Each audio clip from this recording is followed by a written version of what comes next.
Hello students, कैसे हैं आप लोग। आशा करते हैं अच्छे होंगे और परीक्षा की तैयारी में जुटे होंगे। स्टूडेंट्स, मैं हूं योगेंद्र, आपके सामाजिक विज्ञान यानी सोशल साइंस का टीचर। स्टूडेंट्स, मैं आप सभी को अपने YouTube channel Yogendra sir Jamuna में बहुत बहुत स्वागत करता हूं।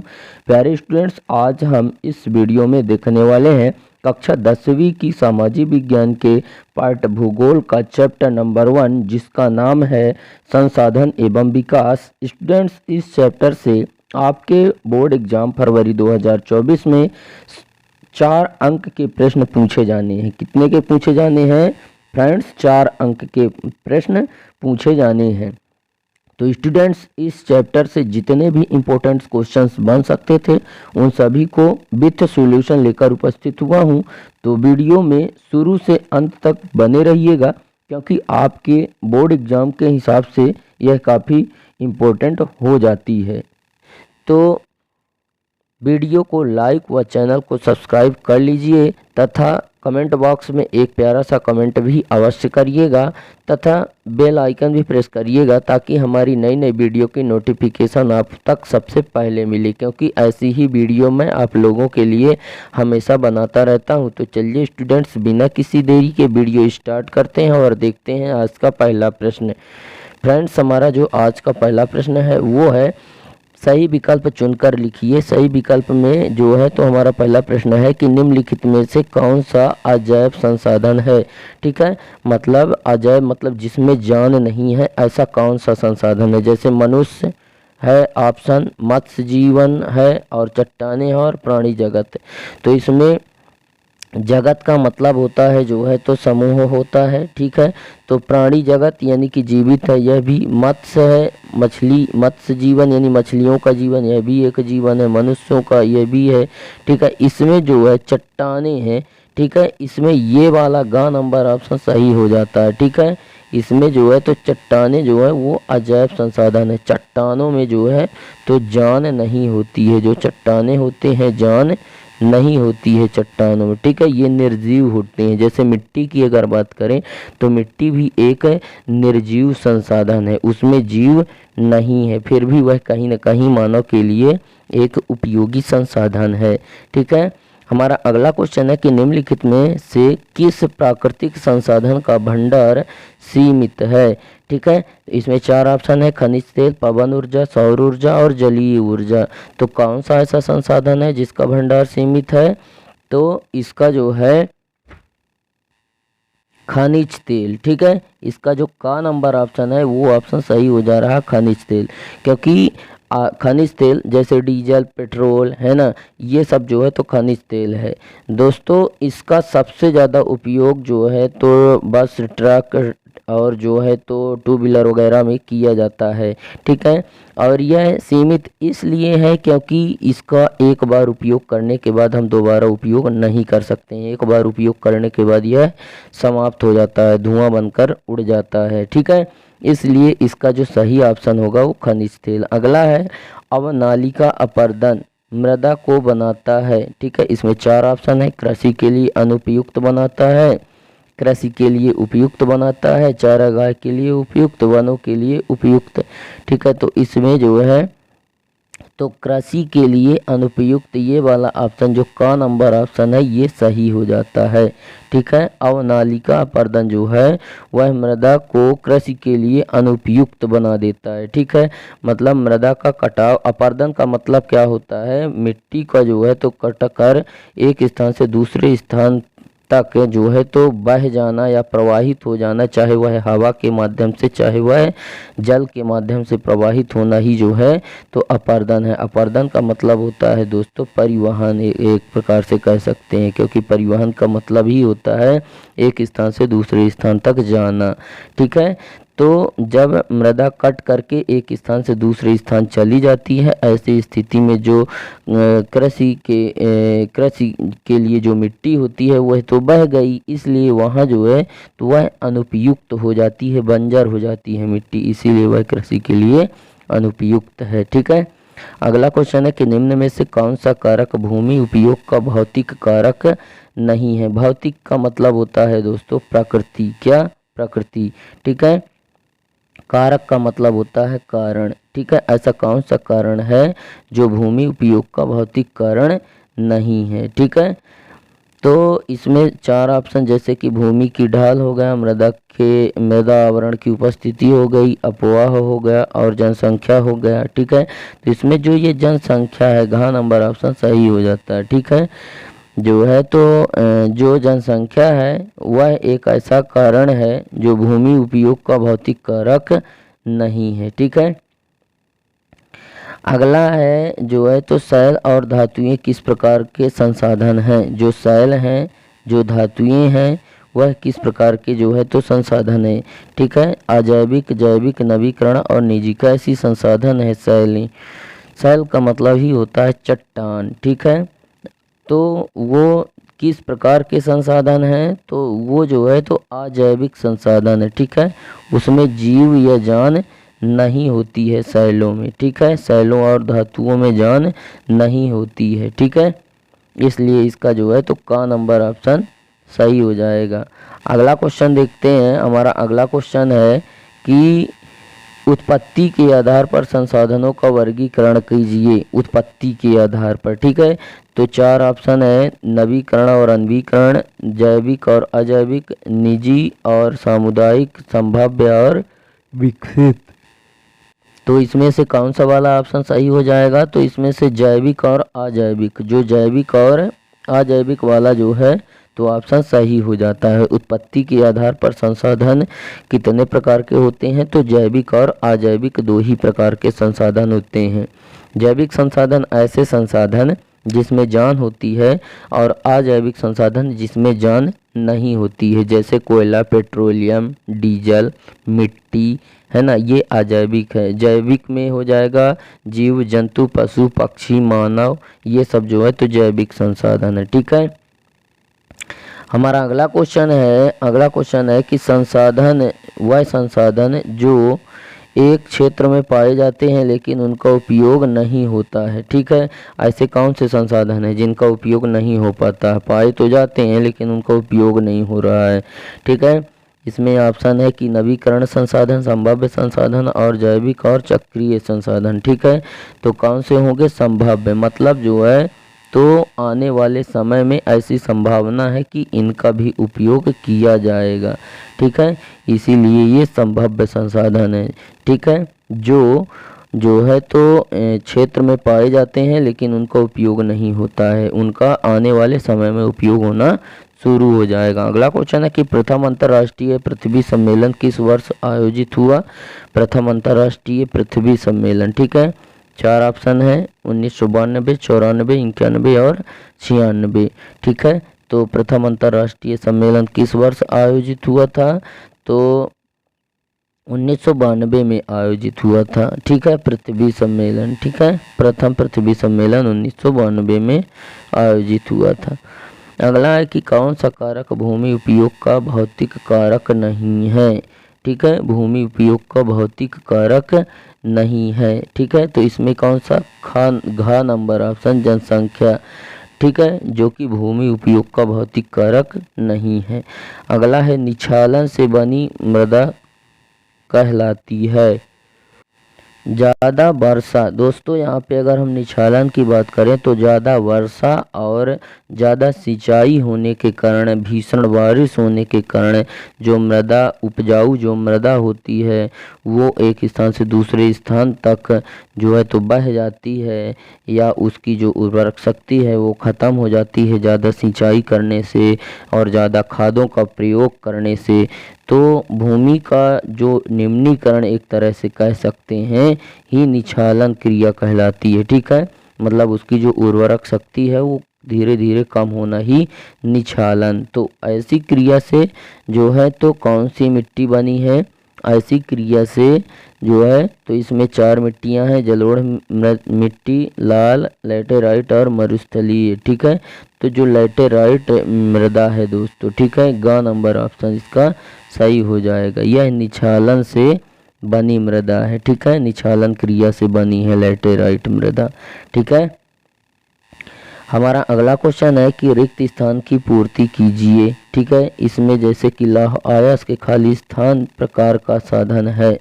ठीक है, तो कैसा साधन है, तो यह जो है, तो जो लौह अयस्क है वह अजैव संसाधन है, इसमें जान नहीं होती है। ठीक है, यह अजैव होता है। ठीक है, अगला हमारा क्वेश्चन है कि देश के कुल क्षेत्रफल का 27% भू क्षेत्र खाली स्थान क्षेत्र है। कैसा क्षेत्र है, तो 27% जो है, तो जो क्षेत्र है वह कैसा है, वह पठारी है। कैसा है, पठारी है। पठार जो है तो लगभग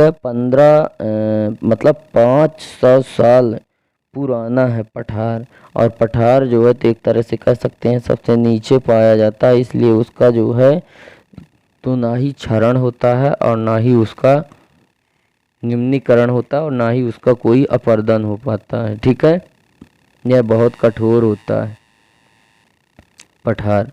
अगला है कि संपूर्ण उत्तरी मैदान खाली स्थान मृदा से बने हैं। कौन से वाले मृदा से बने हैं, तो वो जलोढ़ मृदा से बने हैं। जलोढ़, ठीक है, जलोढ़ मृदा से बने हैं। जो संपूर्ण उत्तरी मैदान है वो जलोढ़ मृदा से बने हैं। वे संसाधन जो निर्जीव वस्तुओं से बने हैं। ठीक है, जो निर्जीव से बने हैं। ठीक है, कौन से संसाधन कहला जाएंगे जो निर्जीव से बने हैं। ठीक है, तो निर्जीव से बने हैं तो हो जाएगा अजैव, अगर जीव से बने होते तो हो जाता जैव। ठीक है, तो क्या हो जाएंगे, अजैव। क्या हो जाएगा, अजैव। अजैव, अजैव संसाधन, क्योंकि वो निर्जीव वस्तुओं से बने हैं, मरी हुई ऐसी वस्तुओं से जिसमें जान नहीं है, उससे जो संसाधन बने हैं तो अजैव कहलाएंगे। अगला है कि भारत देश के क्षेत्रफल का लगभग खाली स्थान प्रतिशत हिस्सा मैदानी है। तो भारत का क्षेत्रफल का कितना प्रतिशत स्थान जो है वो मैदानी है, तो कितना है, 43% भाग जो है तो मैदानी है। ठीक है, बचिए जो 57% थे वो क्या है, 57% जो है तो जलीय हैं। ठीक है, अगला है कि पुरानी जलोढ़ मृदा को, ठीक है, पुरानी जलोढ़ मृदा को बांगर भूमि कहा जाता है। ये सत्य है क्वेश्चन। ठीक है, तो पुरानी जो जलोढ़ मृदा है उसे बांगर कहा जाता है। ठीक है, तो क्या ये सत्य है कि असत्य है। ठीक है, तो ये जो है तो सही है। ठीक है, पुरानी जलोढ़ मृदा को ही जो है तो बांगर कहा जाता है। दोस्तों, बांगर भूमि का मतलब होता है ऐसी भूमि जो पूरी तरह से क्या हो, बंजर हो। बंजर भूमि को ही जो है तो हम क्या कहते हैं, बांगर भूमि कहते हैं। ठीक है, और बंजर इसलिए क्योंकि यह ज़्यादा ऊंचाइयों पर स्थित होती है। इस प्रकार की भूमि जहाँ पर जो है तो नदियों का जल हर वर्ष नहीं पहुँच पाता है, केवल जब बाढ़ की स्थिति बनती है तभी नदियों का जल यहाँ पे पहुँच पाता है इस भूमि में। और इस भूमि में कैल्शियम की मात्रा सबसे अधिक होती है, इसलिए फसलें कम उत्पादन देती हैं। ठीक है, और इस भूमि में उगाई जाने वाली फसलें हैं जो है तो मोटी फसलें आप उगा सकते हैं, जैसे मक्का, ज्वार, है ना, ऐसी फसलों को उगा सकते हैं।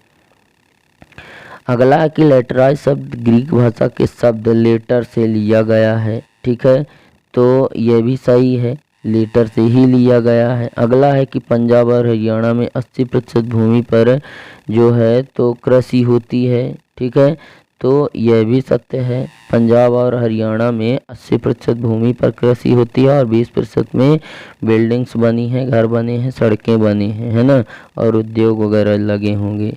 अगला है कि जहाँ एक कृषि वर्ष या उससे कम समय में से खेती ना की गई हो। ठीक है, जहाँ एक कृषि वर्ष या उससे कम समय से खेती ना की गई हो उसे शुद्ध बोया गया क्षेत्र कहते हैं नहीं, उसे जो है तो परती भूमि कहते हैं। ठीक है, लैटराइट मृदा अधिकतर गहरी तथा अम्लीय होती है। ठीक है, तो ये सही है, लैटराइट मृदा जो होती है वह अत्यधिक गहरी होती है और अम्लीय भी होती है, अम्ल की मात्रा ज़्यादा होती है। मरुस्थलीय मृदाओं का रंग पीला होता है, तो नहीं होता है। ठीक है, मरुस्थलीय मृदा का रंग पीला नहीं होता है। अगला है कि मृदा सबसे महत्वपूर्ण नवीकरण योग्य संसाधन है। ठीक है, तो ये सही है। मृदा जो है तो एक नवीकरण योग्य संसाधन है, क्योंकि उसका एक बार उपयोग करने के बाद वह नष्ट होती जाती है। ठीक है, उसके बाद जो है तो अगला है कि उत्पत्ति के आधार पर जैव और अजैव संसाधन क्या हैं। ठीक है, जैव और अजैव संसाधन ठीक है होते हैं उत्पत्ति के आधार पर, तो यह भी जो है तो सत्य है, उत्पत्ति के आधार पर जैव और अजैव संसाधन होते हैं। दोस्तों, अगर यहाँ पे हम मृदा की बात करें तो यह नवीकरण योग्य संसाधन तो है, एक बार उपयोग करने के बाद वह समाप्त हो जाता है, परंतु इसका निर्माण भी संभव है दोबारा, लेकिन इसको निर्माण में करोड़ों वर्ष लग जाते हैं। ठीक है, हजारों वर्ष करोड़ों वर्ष लग जाते हैं मृदा के निर्माण में। ठीक है, और मृदा जो है तो वही सड़े गड़े जो है तो अंश, पेड़ पौधों की पत्तियां है ना, उसकी शाखाएं, उनके जो है तो करोड़ों वर्ष मिट्टी के नीचे दबे रहने के बाद ही मृदा का निर्माण हो पाता है। उसके बाद हम अगला देखते हैं। हमारा जो अगला क्वेश्चन है वो है कि एक शब्द या वाक्य में उत्तर दीजिए। ठीक है, तो इसमें हमारा पहला क्वेश्चन है कि प्रथम अंतर्राष्ट्रीय पृथ्वी सम्मेलन किस शहर में हुआ था। ठीक है, तो प्रथम अंतर्राष्ट्रीय सम्मेलन कहाँ हुआ था, तो ब्राज़ील के शहर रियो डी जेनेरो में हुआ था। कहाँ हुआ था, ब्राज़ील के शहर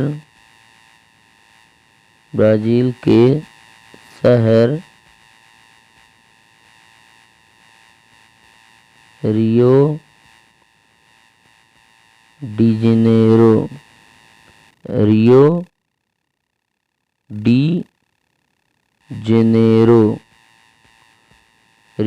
जेनेरो शहर में हुआ था।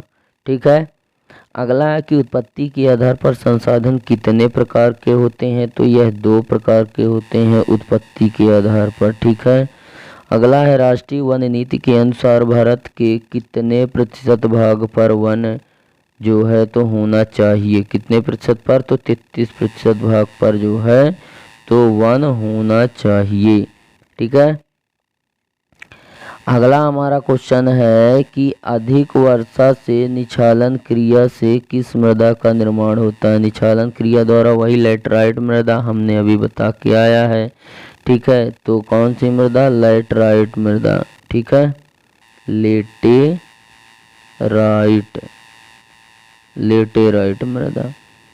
अगला है मरुस्थलीय मृदा किस राज्य में पाई जाती है, तो ये सबसे ज़्यादा जो है तो राजस्थान में पाई जाती है। कहाँ पे पाई जाती है, राजस्थान में सबसे ज़्यादा लेटराइट मृदा। अगला है कि भारत के कितने प्रतिशत भाग पर पर्वतीय क्षेत्र हैं। ठीक है, पर्वतीय क्षेत्र, ठीक है, जहाँ से जो है तो नदियों का जन्म होता है, तो कितने जो है तो प्रतिशत भाग पर हैं, 30%। ठीक है, अगला है कि वह कपास की कृषि के लिए कौन सी मृदा उपयोगी होती है। ठीक है, तो कपास की कृषि के लिए काली मिट्टी सबसे ज़्यादा उपयोगी होती है। ठीक है, कौन सी, काली मिट्टी। काली मृदा को जो है तो किस नाम से जाना जाता है, काली मृदा को। ठीक है, किस नाम से, तो इसको रेगुर के नाम से भी जाना जाता है। किस नाम से, रेगुर मिट्टी के नाम से भी जाना जाता है। अगला है भारत का कुल भौगोलिक क्षेत्रफल कितना है, लगभग 33 लाख वर्ग किलोमीटर। कितना है, 33 लाख वर्ग किलोमीटर। ठीक है, हमारा अगला क्वेश्चन है कि संसाधनों के संरक्षण के कोई 2 उपाय लिखिए। संसाधन संरक्षण के कोई 2 उपाय। संसाधन को सुरक्षित करने के, संसाधन का मतलब होता है कोई एक वस्तु है जो उपयोगी और मूल्यवान है। ठीक है, मानव भी एक संसाधन है क्योंकि वह वस्तुओं को उपयोगी और मूल्यवान बनाता है, तो इस प्रकार से मानव एक संसाधन है। ठीक है, और संरक्षण का मतलब होता है सुरक्षा, तो उसके 2 उपाय हैं कि भविष्य में आने वाली पीढ़ियों के लिए संसाधन बचाए रखें। ठीक है, दूसरा है कि विकास की अंधाधुंध दौड़ से बचा जाए। तो ठीक है, अगला क्वेश्चन है कि भूमि निम्नीकरण के कोई दो कारण लिखिए। निम्नीकरण का मतलब होता है कि एक ही वर्ष में 2 से 3 फसलें उगाना उसी मिट्टी में, और उसमें रासायनिक उर्वरक खादों का प्रयोग करना, कीटनाशकों का प्रयोग करना, जिसकी वजह से जो है मृदा की जो उपजाऊ शक्ति है वह धीरे धीरे क्या है कि खत्म हो जाती है। ठीक है, और उसी को भूमि का निम्नीकरण कहते हैं। इसके दो कारण हैं कि वनों का अत्यधिक विनाश, क्योंकि वन क्या है कि भूमि के कटाव को रोकते हैं, मृदा के अपरदन को रोकने में सहायक होते हैं वन। तो जब वन ही नहीं रहेंगे तो मृदा का अपरदन होगा, और जब मृदा का अपरदन होगा तो उसकी उपजाऊ शक्ति एक स्थान से दूसरे स्थान तक बहकर चली जाएगी। ठीक है, और अत्यधिक खनन कार्य, यह भी जो है तो भूमि निम्नीकरण का प्रमुख कारण रहा है। ठीक है, मतलब खनिजों की प्राप्ति हेतु लोग क्या करते हैं कि जमीन को खोदते हैं, मिट्टी को खोद करके खन करके और एक दूसरे जगहों पर जो है तो फेंक देते हैं, जिसकी वजह से जो उपजाऊ शक्ति होती है मृदा की वह खत्म हो जाती है। ठीक है, अगला क्वेश्चन है कि भूमि निम्नीकरण के कोई दो उपाय। ठीक है, भूमि निम्नीकरण के कोई दो उपाय लिखिए। ठीक है, जिसके द्वारा जो है तो उसका निम्नीकरण किया जा सके। ठीक है, तो वनारोपण करना, इसके करेंगे तो जो है तो भूमि के निम्नीकरण को हम रोक सकते हैं। चारागाह का उचित प्रबंध करेंगे, चारागाहों पर नियंत्रण रखेंगे। ठीक है, तब जो है तो भूमि को हम भूमि निम्नीकरण के जो है तो हम रोक सकते हैं। ठीक है, पशुओं पर नियंत्रण रखेंगे तभी हमारा भूमि का निम्नीकरण भी कंट्रोल होगा। ठीक है, अगला क्वेश्चन है कि मृदा संरक्षण के कोई दो उपाय। तो पहाड़ी एवं पर्वतीय क्षेत्रों में सीढ़ीदार खेतों में फसलें उगाना। ठीक है, जो पहाड़ी क्षेत्र है वहाँ पे सीढ़ीदार खेत बना करके फसलें उगाना, क्योंकि अगर हम सीढ़ियाँ नहीं डालेंगे तो बारिश के पानी के कारण वहाँ की जो उपजाऊ वाली जो मिट्टी है वो पूरी की पूरी बह आएगी। ठीक है, इसके अलावा जो है तो मृदा को हम सुरक्षित कर सकते हैं, मृदा को हम सुरक्षित रख सकते हैं वृक्षारोपण करके और पशुओं की चराई पर नियंत्रित रखकर। ठीक है, अगला क्वेश्चन है कि काली मृदा की कोई दो विशेषताएं बताइए। तो कपास की जो है तो काली मिट्टी के लिए जो कपास के लिए काली मिट्टी बहुत महत्वपूर्ण होती है। कैल्शियम कार्बोनेट, मैग्नीशियम, पोटास और चूना तत्व जो है तो चूना के जो तत्व हैं वो इसी मृदा में पाए जाते हैं। ठीक है, कौन सी मृदा में? काली मृदा में। ठीक है, और लैटराइट मृदा की कोई दो विशेषताएं बताइए। तो यह मृदा अम्लीय प्रकृति की होती है और यह मृदा अधिक तापमान, अधिक वर्षा वाले क्षेत्रों में इसका निर्माण होता है। ठीक है, इस प्रकार की मृदा का। अगला है संसाधनों के अधिक दोहन से उत्पन्न होने वाली कोई दो समस्याएं। प्राकृतिक संतुलन जो है तो बिगड़ जाएगा। ठीक है, और संसाधनों के अधिक प्रयोग से जल संकट भी जो है तो उत्पन्न हो जाएगा। ठीक है, अगला क्वेश्चन है कि सतत पोषणीय विकास से क्या आशय है। तो सतत पोषणीय विकास ऐसा विकास जो पर्यावरण को बिना नुकसान पहुंचाए हो, वही है सतत पोषणीय विकास। ठीक है, अगला हमारा क्वेश्चन है कि मृदा अपरदन से क्या तात्पर्य है। ठीक है, तो मिट्टी का कट करके एक स्थान से दूसरे स्थान पर हवा के माध्यम से या जल के माध्यम से जाना ही जो है तो मृदा अपरदन कहलाता है। ठीक है, समोच्च जुताई क्या है। तो ढाल वाली भूमि पर मेड़ वगैरह डाल करके, ठीक है, और जो खेती की जाती है, जो फसलें उगाई जाती हैं वही है समोच्च जुताई।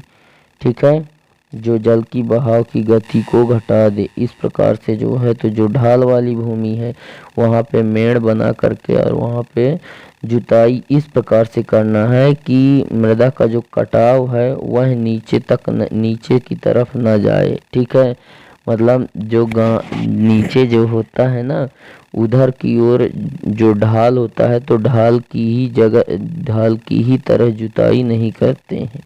ठीक है, तिरछा जुताई करेंगे। जैसे मान लेते हैं कि ये एक खेत है, मान लेते हैं, है ना, ये एक खेत है। अब थोड़ा ये इधर को क्या है, इधर को नीचा है। ठीक है, तो हमें जुताई जो है तो ऐसे नहीं करना, हमें जुताई इस तरीके से करना। यही है समोच्च जुताई। ठीक है, इससे मृदा का अपरदन होने से बचेगा। अगला क्या है कि संसाधन क्या है, तो संसाधन कोई एक वस्तु है जो उपयोगी और मूल्यवान है और मानव की आवश्यकताओं की पूर्ति इन्हीं संसाधनों से होती है। और मानव ही एक संसाधन है, क्योंकि मानव ही जो है तो किसी भी वस्तु को उपयोगी और मूल्यवान बना देता है। ठीक है। अगला क्वेश्चन है कि नवीकरण और अनवीकरण संसाधन को समझाइए। स्टूडेंट्स, नवीकरणीय योग्य संसाधन को हम जो है तो गैर परंपरागत संसाधन भी बोलते हैं। इसको जो है तो क्या बोल देंगे, गैर परंपरागत। ठीक है, गैर परंपरागत बोल देंगे, और इसको बोल देंगे परंपरागत संसाधन। परंपरागत इसलिए क्योंकि वो काफ़ी लंबे समय से चले आ रहे हैं और उनका एक बार उपयोग करने के बाद हम दोबारा उपयोग नहीं कर सकते हैं, इसलिए वह परंपरागत एवं अनवीकरणीय योग्य संसाधन कहलाते हैं। ठीक है। जैसे कि जो है तो कोयला, पेट्रोल, डीजल, है ना, मिट्टी, जल, मिट्टी, ये जो है तो गैर परंपरागत है, परंपरागत है यानी कि अनवीकरणीय। और नवीकरणीय यानी कि गैर परंपरागत मतलब ऐसे संसाधन जिनका हम बार बार उपयोग कर सकते हैं। ठीक है, अर्थात वो एक बार उपयोग करने के बावजूद भी समाप्त नहीं होते हैं, जैसे पवन ऊर्जा, सौर ऊर्जा, जल ऊर्जा। ठीक है। उसके बाद हमारा 13 नंबर क्वेश्चन है कि लेटराइट मृदा की कोई 4 विशेषताएं। तो यह मृदा अम्लीय होती है, यह मृदा में तापमान धारण करने की क्षमता अधिक होती है। ठीक है। और अधिक तापमान वर्षा वाले क्षेत्रों में ही इसका निर्माण होता है। अधिक वर्षा से निक्षालन का परिणाम है यह। ठीक है, जो कि ह्यूमस की मात्रा कम पाई जाती है इसमें। ठीक है। यह महाराष्ट्र के पश्चिमी घाट क्षेत्र, उड़ीसा, बंगाल, पश्चिम बंगाल के कुछ भागों में पाई जाती है। अम्लीय मृदा की 4 विशेषताएं। यह मृदा का रंग जो है तो भूरा होता है, यह रेतीली और लवणीय होती है। यह मिट्टी कौन सी, मरुस्थलीय मिट्टी। यह मिट्टी शुष्क जलवायु के कारण जलवाष्पन की क्रिया अधिक होती है। ठीक है। और उसके अलावा जो चौथी जो विशेषता थी मरुस्थलीय मृदा की, वो है कि राजस्थान के पश्चिमी भागों में यह मृदा अधिक पाई जाती है। कहाँ पे पाई जाती है, राजस्थान के पश्चिमी भागों में। ठीक है। अगला है जलोढ़ मृदा की जो है तो प्रमुख विशेषताएं कौन कौन सी हैं। ठीक है दोस्तों, ये मिट्टियों के बारे में जितनी विशेषताएं हैं, मिट्टियों की विशेषताएं ही आपके बोर्ड एग्जाम में पूछी जाएंगी। तो प्लीज़ ये मिट्टियों की जितनी भी विशेषताएं हैं, जितनी भी मिट्टियों की, सारी मिट्टियों की विशेषताएं ज़रूर ही पढ़ लीजिएगा, क्योंकि जो 4 नंबर के क्वेश्चन बनेगा यहीं से बनेगा। ठीक है। तो हमारा अगला है कि जलोढ़ मृदा की प्रमुख विशेषताएं। ठीक है। तो यह सबसे अधिक उपजाऊ और अधिक विस्तार वाली मृदा होती है। ठीक है। कैसी है, अधिक उपजाऊ है और अधिक विस्तार वाली। ठीक है। दूसरा है कि यह मृदा देश के उत्तरी मैदानों और तटीय प्रदेशों में सबसे ज़्यादा पाई जाती है। तीसरा है यह मृदा पेड़ पौधों की गला सड़ा गला अंश व काफ़ी मात्रा में इसमें मिला होता है। चौथा है चूने का अंश भी इसमें काफ़ी होता है। पांचवा है जलोढ़ मिट्टी से बने क्षेत्र को बांगर और नई जो है तो जलोढ़ मिट्टी से बने क्षेत्र को खादर कहते हैं। ठीक है। नई जलोढ़ मिट्टी से जो है तो बना है उसे जो है तो क्या कहते हैं, पुरानी जलोढ़ मृदा से बांगर और नई जलोढ़ मृदा से खादर। नई जलोढ़ मृदा इसलिए क्योंकि नदियों का जो जल है वो हर वर्ष अपने साथ मिट्टियां लाकर जो है तो मिट्टियों की जो परत है वो खादर भूमि पर चढ़ाता रहता है, जबकि बंगर भूमि पर जो है तो नदियां अपनी मिट्टी की जो परत है वो केवल जब बाढ़ की स्थिति बनती है तभी वहां पर जो है तो चढ़ा पाती हैं। तब तक यह मिट्टी क्या होती है, पुरानी हो जाती है। इसीलिए पुरानी जलोढ़ मृदा से बनी जो मिट्टी है उसको बांगर कहते हैं। ठीक है। एजेंडा 21 क्या था, इसके जो है तो मुख्य उद्देश्य क्या थे, ये VVI क्वेश्चन है फ्रेंड्स, इसको अच्छे तरीके से देख लीजिएगा। ठीक है। तो यह एक घोषणा है जिसे 1992 में ब्राज़ील के शहर रियो डी जेनेरो में संयुक्त राष्ट्र पर्यावरण और विकास सम्मेलन के तत्वाधान में, ठीक है, राष्ट्राध्यक्षों द्वारा स्वीकृत किया गया था। ठीक है। अगला है एजेंडा 21 का जो उद्देश्य है कि यह भूमंडलीय सतत पोषणीय विकास हासिल करना है और यह एक कार्यसूची है जिसका उद्देश्य समान हितों, पारस्परिक आवश्यकताओं, सम्मिलित जिम्मेदारियों के अनुसार विश्व सहयोग के द्वारा पर्यावरणीय क्षति, निर्धनता और रोगों से निपटना है। ठीक है। एजेंडा 21 मुख्य उद्देश्य यह है कि प्रत्येक स्थानीय निकाय अपना स्थानीय एजेंडा 21 तैयार करे। ठीक है। अगला क्वेश्चन नंबर है कि बांगर और खादर में अंतर। ठीक है। तो बांगर जो है तो यह है ऐसा स्थान होता है जो अधिक ऊंचाई पर स्थित होता है जहाँ पे नदियों का जल नहीं पहुँच पाता है। ठीक है। और इस प्रकार के प्रदेश में कैल्शियम की मात्रा सबसे अधिक होती है और फसलें केवल मोटी ही उगाई जाएंगी, सारी फसलों का अच्छा उत्पादन यहाँ पे नहीं मिल सकता। जबकि अगर हम खादर की बात करें तो खादर में जो है तो तरह तरह की फसलों का भी हम जो है तो उत्पादन कर सकते हैं क्योंकि यह नई जलोढ़ मिट्टी से बनी होती है, जबकि बांगर पुरानी जलोढ़ मिट्टी से बनी होती है। ये नई जलोढ़ मिट्टी से इसलिए क्योंकि नदियाँ जो है तो हर वर्ष मिट्टी की जो परतें हैं ना वो खादर भूमि पर ही जो है तो लाकर चढ़ा देती हैं। ठीक है।